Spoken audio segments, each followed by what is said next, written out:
பரிசேயரும் மறைநூல் அறிஞரும் இயேசுவை நோக்கி, யோவானுடைய சீடர் அடிக்கடி நோக்கிருக்கிறார் என்று மன்றாடி வருகிறார். பரிசேயரின் சீடரும் அவ்வாறே செய்கிறார். உம்முடைய சீடரும் உண்ணவும் குடிக்கவும் இருக்கிறார்களே என்றார். இயேசு அவர்களை நோக்கி, மணமகன் மனம் விருந்தினரோடு இருக்கும் வரை அவர்கள் நோன்பு செய்யலாமா? ஆனால் மணமகன் அவர்களை விட்டு தெரிய வேண்டிய காலம் வரும், அப்பொழுது அவர்களும் நோன்பு இருப்பார்கள் என்றார்.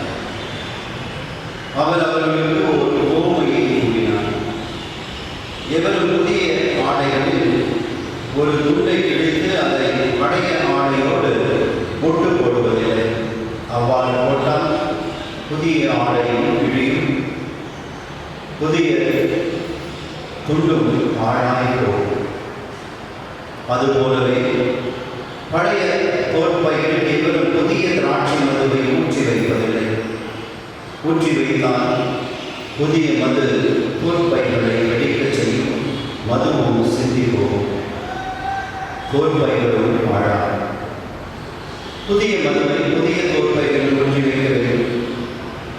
பழைய திராட்சை மதுவை குடித்தவர் எவரும் புதியதை விரும்ப மாட்டார், ஏனெனில் பழையதே நல்லது என்பார்